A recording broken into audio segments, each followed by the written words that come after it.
Have you ever longed to just shut off your mind for a bit? To quiet the constant barrage of concerns, uncertainties, and what-ifs that revolve around, when everything else is still? Perhaps when it's late at night, lying awake in the darkness, you feel as if you're stuck in a mind that refuses to leave you alone. If this is the case, you are not alone. And most importantly, nothing is wrong with you. The world spins quickly and requires answers. It rewards certainty, rapid decision-making, bold action. But if you're the kind of person who overthinks, who overfeels, it can sometimes feel as though you don't belong in that rush. It can feel as though something in you is broken because you can't switch off your brain or numb your heart like other people do. But the truth is you aren't broken. You are not weak. You are not a failure at life. You possess a lovely, sensitive mind which has been trying its best to keep you safe. It's just been working way too hard for too long. Overthinking isn't an indication that you're flawed. It's a sign that you care. It's a sign that you want to do the right thing, not hurt others, keep your future safe, and pay honor to the life you've been blessed with. Sensitivity is not a weakness either. It's a sort of unusual strength, the strength to feel deeply, to see minute details, to connect with people and the world with an open heart. But when overthinking and sensitivity aren't kept in check, they can turn on you. They can create anxiety, fear, regret, exhaustion. They can keep you stuck, too afraid to move on, too afraid to release. And that's where this book begins. This isn't a how-to book full of hard and fast rules.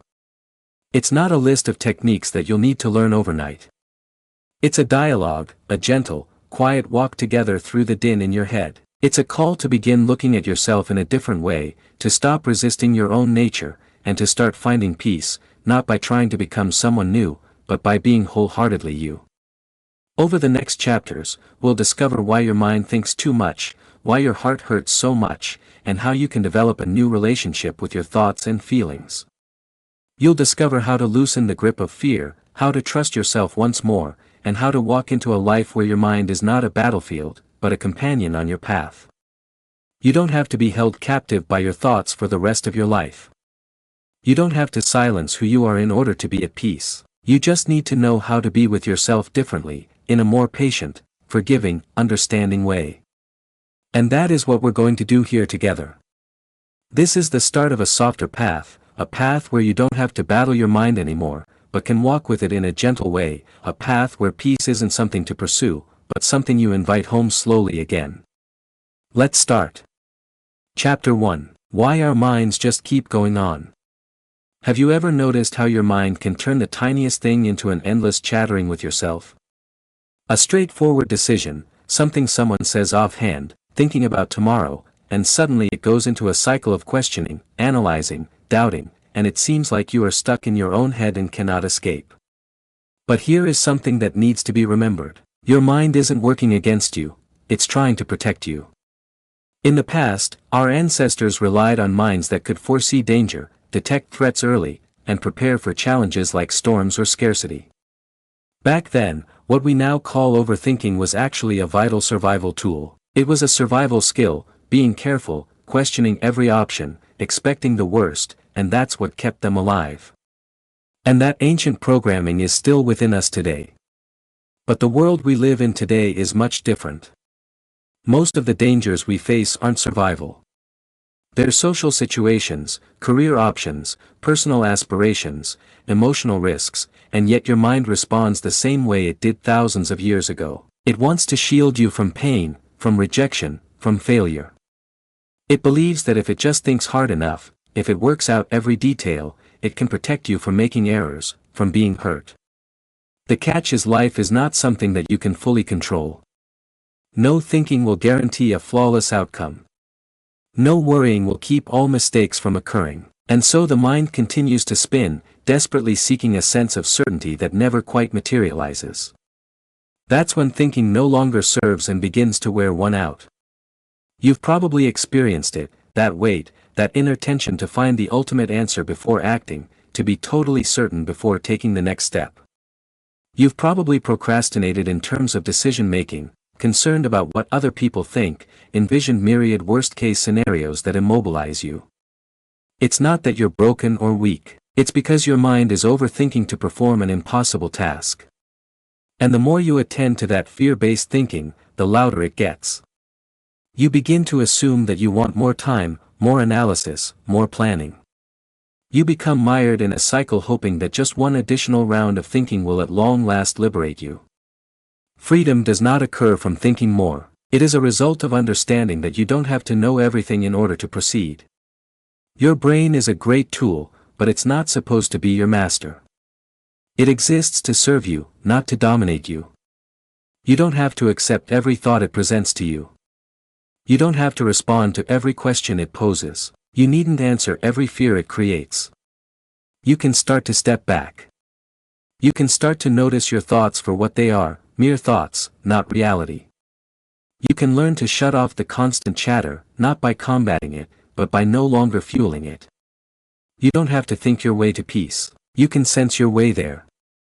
You can have faith that not every choice requires endless scrutiny. You can have faith that sometimes the greatest responses occur when you let up on trying so diligently to discover them. This is the start of a new relationship with your mind. A relationship that is founded on awareness, rather than fear, on trust, not constant questioning. And it begins with a basic but powerful truth. You can stop thinking so much. You can live. Your mind will still whisper, still worry, still wonder. That's fine. But now you'll know you don't need to hear every whisper. You'll know you can select peace, even when your mind is filled with noise. And that selection, made time and time again, will change everything. Chapter 2, The Trap of Boundless Thinking. It begins so subtly. You recognize a problem or a choice you must make. You say to yourself, I'll just take a little time getting this sorted out. I'll make the best decision and then I'll be on my way. It feels harmless, even prudent, but somehow, the hours go by, days go by. You're still thinking, still going over the same questions, the same concerns, the same uncertainties. You tell yourself you're being cautious. You tell yourself you're merely doing your best not to make any mistakes. But you can sense it, deep inside, you're not getting closer to peace. You're backing away from it. You're trapped in a cycle, running circles, wearing yourself out without ever crossing a finish line. That's the overthinking trap. It promises to make things clear, and it brings confusion. It promises control, but it gives fear. It promises safety, but it gives paralysis. It starts out sounding rational. You think, if I just analyze this from every possible perspective, I'll know precisely what to do. If I just plan enough, prepare enough, anticipate enough, I'll stay away from pain. I'll not regret. I'll not fail. But life doesn't work that way.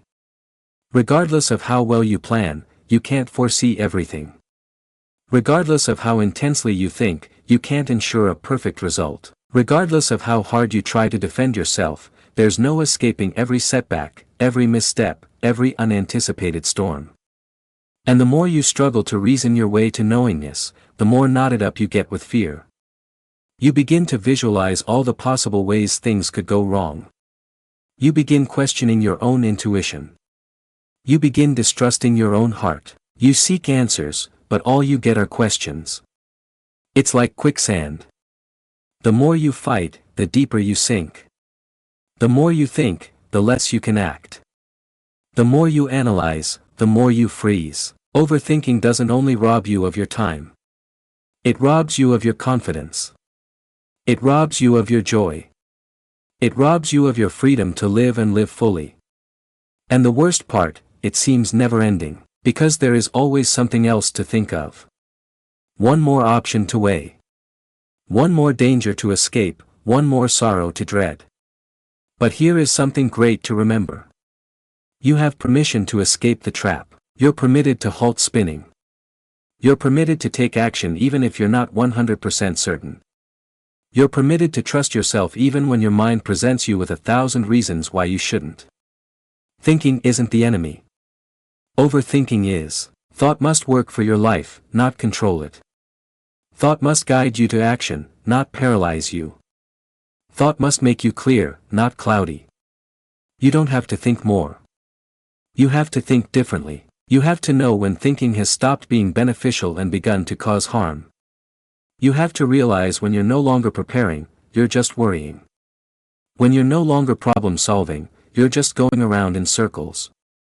And at those times, you have to have the guts to stop, to breathe, to act, even if it's imperfect, even if it's messy, even if you're still not entirely sure. Life doesn't favor perfect decisions, it favors courageous ones.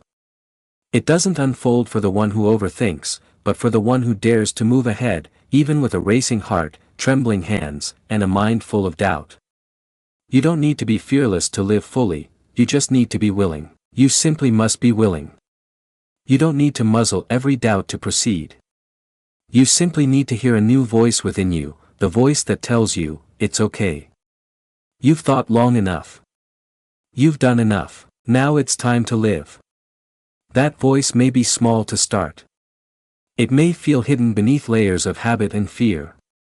But it exists. And the more you hear it, the louder it gets. And with each step you take, however small, you'll start to escape the trap. You'll start to believe that you can live without knowing all the answers. You'll start to believe that even when you get it wrong, you'll somehow manage.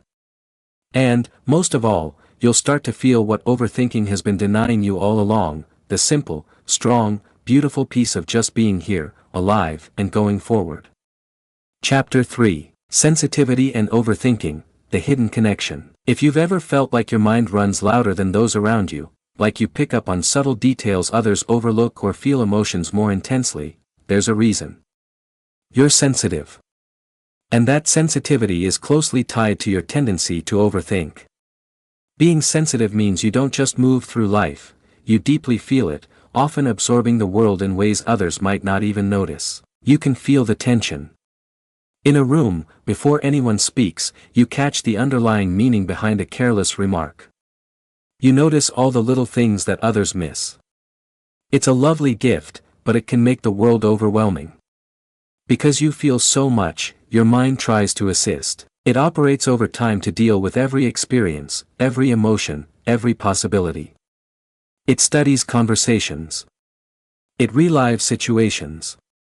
It rehearses every possible outcome because it knows how profoundly things can hurt you. It attempts to construct walls of thought to insulate your delicate heart, but rather than being safer, you usually end up trapped. The mind that is supposed to protect you builds a trap of overthinking. You end up questioning everything, your words, your actions, your decisions, your emotions. You worry not only about what did happen, but about what may have happened and what might happen next time. And because you love so much, the stakes seem so high. Every choice counts. Every relationship counts. Every error counts. It's not so much about being right or wrong. It's about feeling safe, feeling heard, feeling worthy. The world is not kind to sensitive folk. The world teaches you to be tough, speedy, sure. The world generally rejects the ones who stop, who think, who feel before they do. And so, you learn to distrust your own nature. You learn to think that more thinking will make you some kind of strong, bold, good person. You attempt to reason yourself to safety. But real safety is not obtained by constructing greater walls around your heart. It's not a matter of reviewing all the likely consequences. It is a result of learning how to live with your sensitivity, rather than in spite of it. It's a result of knowing that your rich feelings aren't something to fix, but something to reverence. Your sensitivity is not causing you pain. It's the fear that is surrounding it, the fear of getting hurt, the fear of messing up, the fear of being misunderstood. When you stop resisting your sensitivity, when you start viewing it as strength and not weakness, something incredible occurs. The static in your head starts to quiet. The constant necessity to predict and control gets dissolved. You begin to believe that you will get through a crummy day, a difficult conversation, a wrong turn. You begin to understand that feeling intensely is not a curse. It's an access to life that many folks never so much as sample. You begin to live in the world gently, yet also with boldness. Overthinking and sensitivity are knotted together, yes. But they don't have to hold you captive forever. When you start healing your relationship with your own heart, when you start viewing your sensitivity as a light rather than a weakness, your mind will no longer need to work so hard to keep you safe. You'll be able to think clearly without looping, feel deeply without drowning, live fully without fear lurking at every step. And that's not only possible, it's here waiting for you right now, as you continue walking forward on this new path. Chapter 4, Seeing the Overthinking Habits. Overthinking does not always bang on your door, screaming, "Here I am." Most often, it slips in unobtrusively. It presents itself as caution, as preparation, as being responsible. It's like you're just being cautious, just attempting to do the right thing, until you find yourself suddenly stuck, paralyzed between decisions, drained by choices that were once easy. Seeing the patterns of overthinking is the beginning of escaping it. Because if you can see it occurring, then you can make a different choice. You can break the cycle before it pulls you further in. One of the most typical patterns is the constant cycle of what-ifs. What if I make the wrong choice? What if I offend someone? What if I fail? What if I regret this? The mind thinks through all the ways things could go wrong and attempts to prepare you for each of them. It thinks that if it can only think through each situation, then it can prevent you from feeling pain. What it actually does is fill you with fear and prevent you from moving at all. Another cycle is dwelling on the past over and over again. You revisit conversations, relive your words, dissect your actions. You question whether you should have done or said something differently, better, but no matter how much you think, it can't undo the past. You're only remaining behind bars in something that's already passed. There's the tendency to look for perfection as well. You feel that if you can be perfect in making your decision, saying something, doing something, then you'll be doubt-free at last. Perfection does not exist. Regardless of how much you ponder, life will always be complicated. Errors will still occur. Individuals will still misinterpret. Perfection is not the mission. Living, learning, developing, that is the true mission. And then there's the cycle of procrastination. You keep telling yourself you're not ready yet. You require more time, more knowledge, more assurance. So you wait and wait and wait until the moment slips past you, until the life you desire seems farther away than ever. Waiting for absolute certainty too often means waiting forever. These trends are familiar because they're motivated by the same thing. Fear. Fear of messing up. Fear of being hurt. Fear of not being enough. And the mind, wanting to keep you safe, gets into these cycles, thinking it's protecting you. But you don't have to be stuck in these cycles. You can begin to pay attention to them softly without judgment. You can begin to catch yourself when you get stuck in infinite what-ifs, when you're reliving the past, when you're pursuing perfection, when you're putting off your life.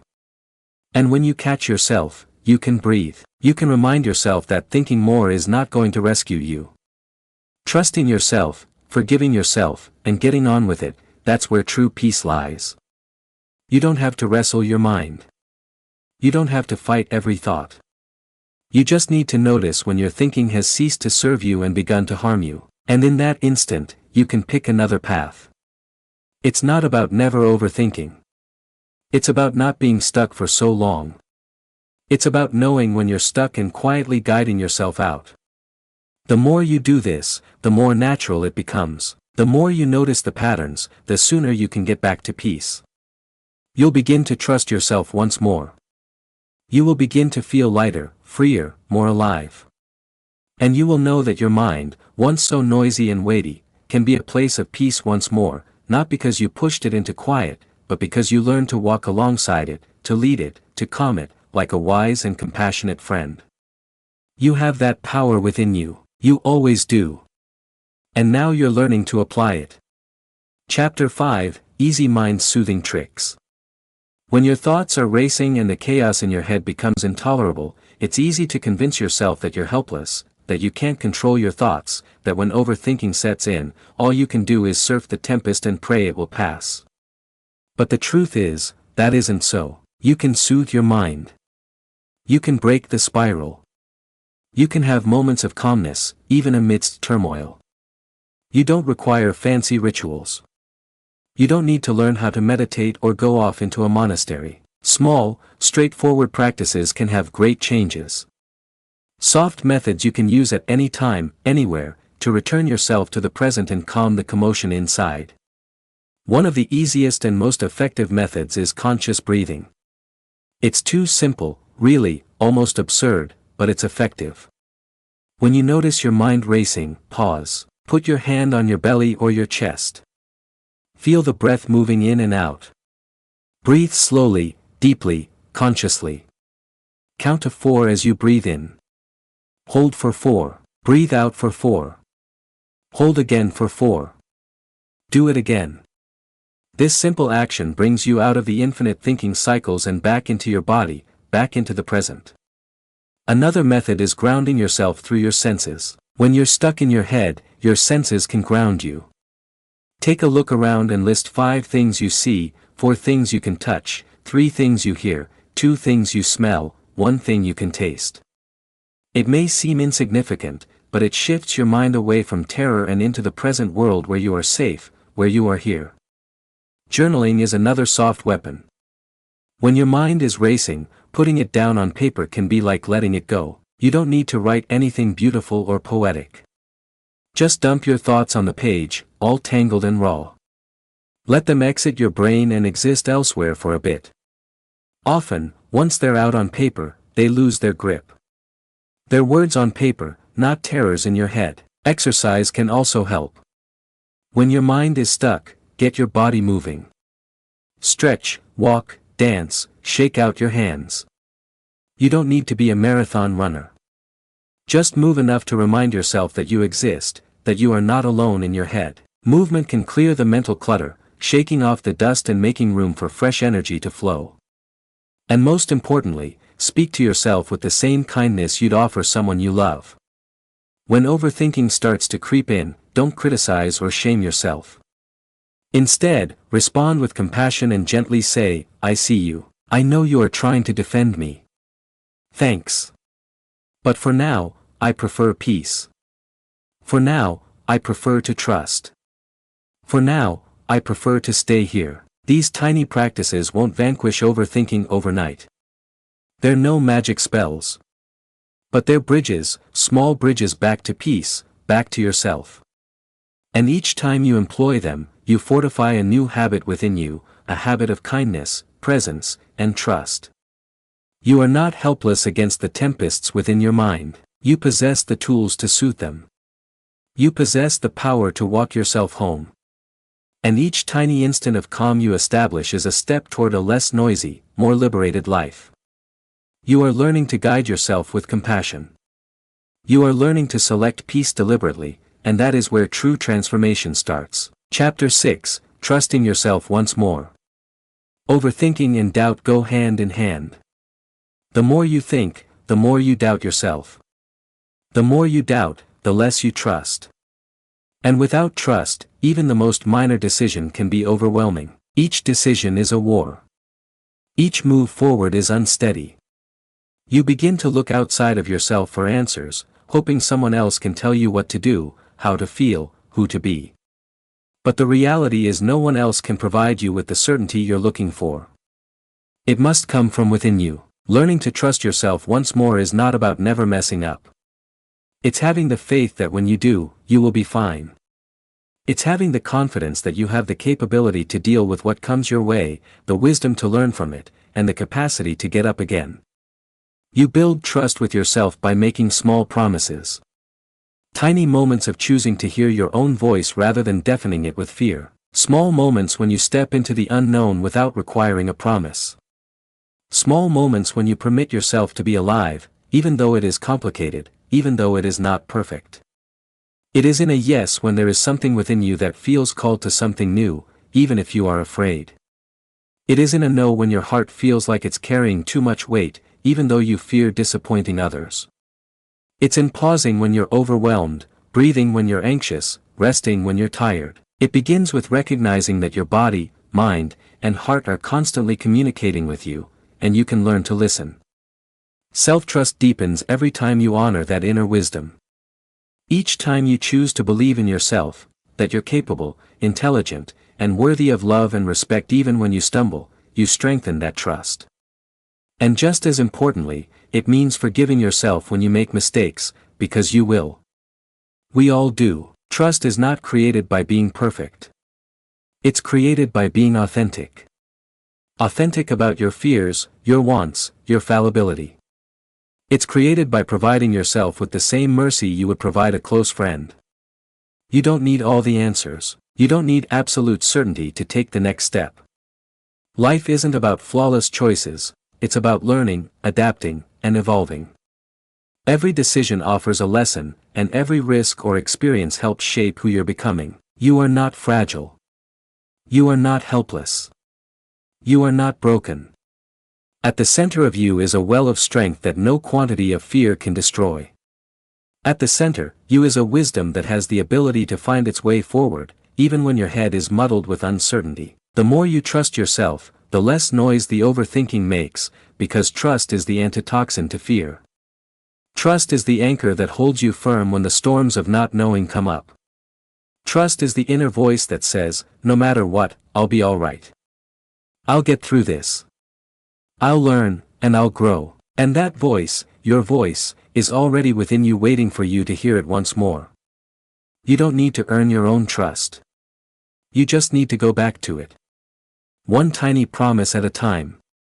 One tiny, courageous step at a time. One quiet act of self-love at a time. That's how strength builds. You're stronger than you think and more prepared than you know. Chapter 7. Emotional boundaries for a busy mind. When your mind never stops racing and your heart feels everything deeply, the world can quickly become too much. It's not just your own emotions and thoughts you're holding, often, you're absorbing the energy, stress, and expectations of everyone around you. It's the burden of other people's emotions as well. You listen to someone's sorrow and it lingers. You see someone's irritation and it becomes yours. You attempt to repair things that are not yours to repair just because you feel them so intensely. Without emotional boundaries, your mind never gets a chance to rest. And when you don't give yourself space to rest, overthinking only grows louder. Emotional boundaries aren't harsh walls that shut others out, they're gentle fences that protect your energy and preserve your peace. They mark the quiet, powerful truth: I care about you, but your happiness isn't mine to carry. Boundaries are the inner reminders that you can be compassionate without absorbing someone else's pain. It begins with awareness. You start to recognize when you are absorbing emotions that aren't yours. Perhaps after a conversation, you feel weighed down, anxious, drained. Perhaps you find yourself reliving someone else's battles in your head long after they've gone. These are indicators that your heart, precious and open as it is, requires some protection. Establishing emotional boundaries may make you feel uneasy at first, particularly if you're accustomed to being the listener, the helper, the absorber. But boundaries are an act of self-love and other love. Because when you take care of your own well-being, you show up more fully, more authentically, and more sustainably for the people in your life. You can still listen, still show kindness, still be present, but you learn to stay at the border of your own reserve. You remind yourself their feelings are theirs to bear, not mine. I can love without being engulfed. Sometimes that's a matter of saying no when your heart cries out to say yes. Sometimes that's a matter of backing away from conversations that leave you feeling helpless. Sometimes that's about allowing a person to sit with their own discomfort rather than trying to do it for them. And sometimes it's about giving yourself the permission to take a break, to go out for a walk, to take deep breaths, to play without guilt even when the world outside you seems heavy. Maintaining your emotional bubble doesn't equate to you being selfish. It equates to you being wise. Strong. It keeps your mind grounded for moments, light for moments, moments of not having to fix everything for everyone. Your sensitivity is your gift, yet it requires cultivation. Your heart is a treasure, and it must be protected. Your mind is a great partner, but it must get some rest. If you respect your own boundaries, you're also sending a strong message to yourself. I matter too. My peace matters too. Your feelings are worthy of the same courtesy and respect that you extend to other people. And gradually, as you establish and respect those boundaries, you will find something lovely. Your mind will begin to settle. Your heart will begin to feel lighter. Your spirit will begin to breathe again. You can be a sensitive, caring, feeling person and maintain your own peace. You can love without losing yourself. You can move through the world with an open heart and a clear mind, and you should. Chapter 8, Substituting Overthinking with Action. At some point, thinking harder will not get you anywhere, it only keeps you back. How much you analyze, how well you plan, you are bound to get to a point where the only thing you can do is act. But if you've been accustomed to overthinking, to move is to feel frightening. It is safer to remain in the head, to continue to spin possibilities, to wait for the ideal moment that never quite arrives. The reality is action is overthinking's antidote. It's the link between where you are and where you want to be. It's the sole means of advancing, even though your steps will be small and unsteady initially. When you substitute action for overthinking, you cut off the fuel from the infinite loop of doubt.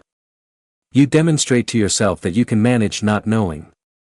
You instruct your mind that you don't require every answer prior to moving. You gain confidence, not by contemplating what may or may not happen, but by entering life and allowing it to happen. Action does not have to be grand or dramatic. It may be as small as emailing you've been rewriting in your head for days, calling the phone you've been avoiding, taking an opportunity even if you're not sure, refusing one that exhausts you even if you're concerned about how others will take it. Small things count. Tiny steps gain traction. Every time you do something, you build a new memory for your mind to hold on to. A memory that is, I trust myself. I can proceed. I can navigate uncertainty.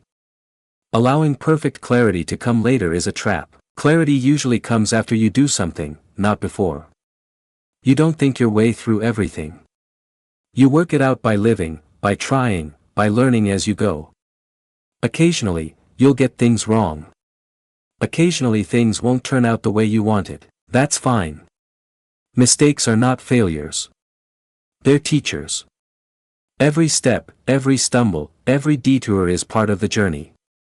You learn not by avoiding mistakes, but by moving through them with courage and curiosity. Taking action does not involve ignoring your fears. It involves listening to them. You recognize them, and you refuse to be controlled by them. It involves trusting that even if you're afraid, even if you don't know, you can get past whatever is next. Your head will attempt to push you back into the comfort of thinking. It will whisper a little more time, a little more planning, a little more sureness. But you can identify those whispers for what they are, fear, masquerading as logic. And you can softly make a different choice. You don't have to be fearless to act. You simply have to be willing to move with your fear rather than against it. You simply have to be brave enough to take one tiny step, even if your hands are shaking. Every time you move, every time you act, you chip away at the stranglehold of overthinking. Every time you step forward, you develop the muscles of trust, resilience, and courage. Your life's not supposed to be lived in your head.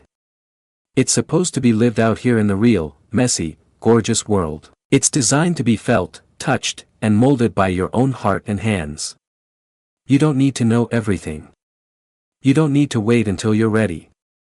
You are ready enough. Take the leap. Even if it's imperfect, even if it's tiny, even if you're terrified, take the step, and then take another. This is how you transition out of overthinking and into living. This is how you get back to yourself. Chapter 9, The Gift That Lies Within Overthinking. It's so simple to view overthinking as something solely negative, something you have to fix or battle against. And yes, it hurts. It can take away your time, your energy, your peace. But buried deep within the habit of overthinking is something precious, something beautiful, a gift you have not yet fully seen. You think deeply because you feel deeply. You envision possibilities because you care about consequences. You ruminate endlessly because you seek to do good, to be good, to live well. Overthinking, fundamentally, springs from a sensitive and clever mind, a mind eager to understand, to shield, to prepare, to love fully. The very same mind that tumbles into fear is the mind that can imagine magnificent thoughts, perceive tiny things that other people fail to see, perceive connections other people miss. The very same heart that second-guesses itself is the heart that loves much, hopes ardently, and refuses to let go too soon. Your capacity to think so much, feel so much, cares so much, that isn't your enemy, it's your power. It just requires direction. It requires a new path. When you cease to view your mind as a battlefield and begin viewing it as a garden, everything shifts. You understand that you don't have to quiet your thoughts, you simply have to nurture them. You do not have to toughen your heart, you simply have to guard it prudently. You do not have to shed your sensitivity, you simply have to respect it without letting it overwhelm you. Your deep thinking can turn into creativity, imagination, innovation. Your sensitivity can turn into compassion, connection, intuition. Your caution can be wisdom, patience, understanding. You were not cut out to be a fast-moving, thoughtless person, a person who simply rushes ahead without emotion. That's not your way. Your way is slower, deeper, richer. Your way is about meaning, about authenticity, about true connection. The present within overthinking is the richness of inner life, a life in which you don't simply live on the surface but live with consciousness, with intention, with soul. It's so tempting to wish you were different, less sensitive, less considerate, less guarded. But the world is not a needier place for less of your gentleness. It's not a needier place for less of your caution.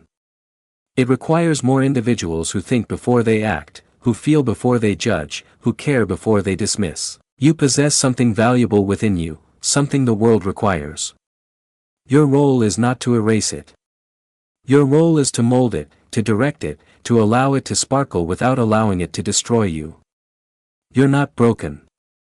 You're not weak. Consume you. You're not too much. You're not weak. You're not broken.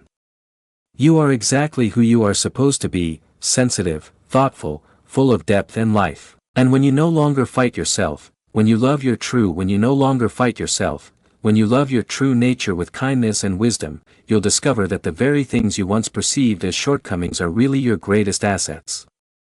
They always were. Chapter 10. Living with a quiet, strong mind. Suppose you woke up in the morning and felt peaceful rather than instantaneously running through a catalog of concerns. Imagine making a choice without falling into a spiral of anxious what-ifs. Imagine navigating your day with a steady, quiet confidence, trusting that even if things don't go exactly as planned, you'll still be okay. That kind of life isn't a fantasy, it's real, and it's possible. And it doesn't require becoming someone else. It begins with becoming more fully yourself. It's not silencing every feeling or thought. It's learning how to coexist with your mind in kindness, in strength, in trust. It's not an empty mind, a quiet mind. It's a mind that understands how to rest. It's a mind that understands how to release what it cannot. It's a mind that believes in itself to a point where it desists from dwelling on the past and practicing the future. Quiet doesn't equate to never thinking. It means you quit struggling with your thoughts. You observe them. You recognize them, and you determine which of them warrant your consideration. Having a strong mind doesn't imply that you never experience doubt or fear.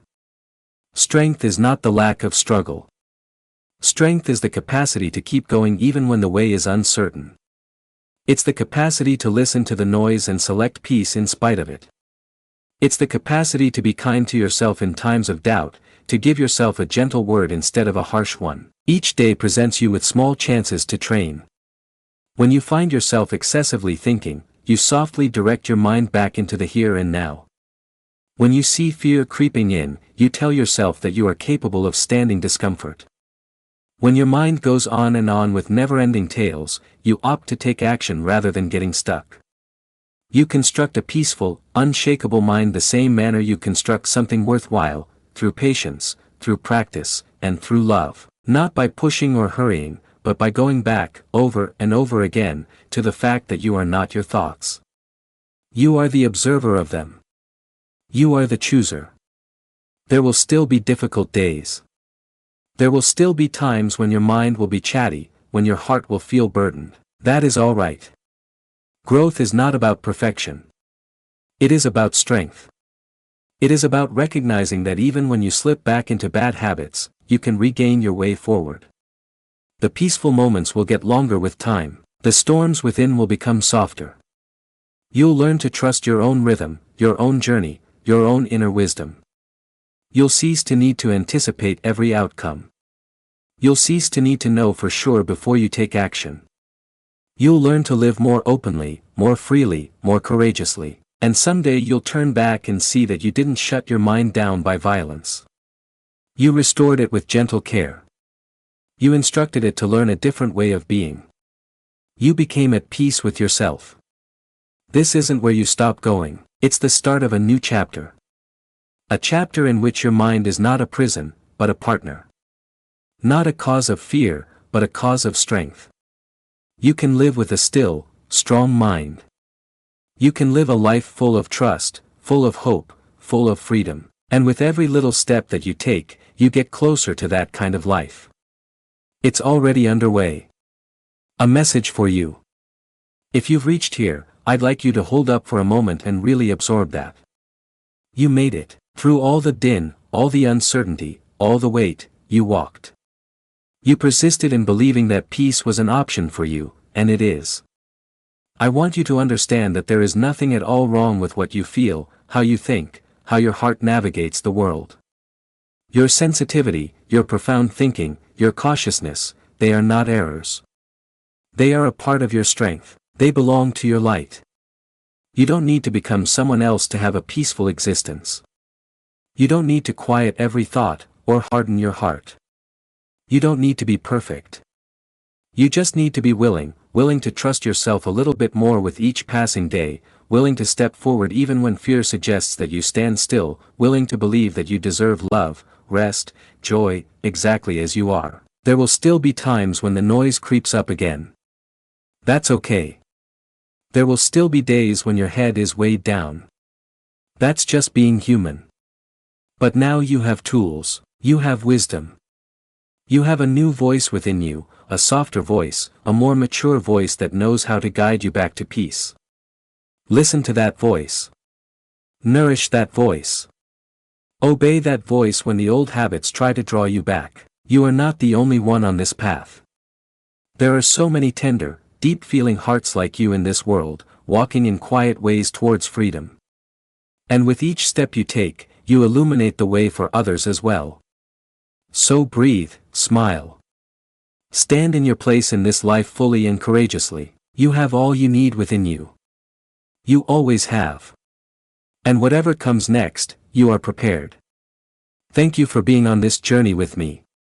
I believe in you. I'm proud of you, and more than anything, I hope you're proud of yourself. This isn't the end, it's the beautiful beginning of a life that's quieter, stronger, and more free than you've ever known.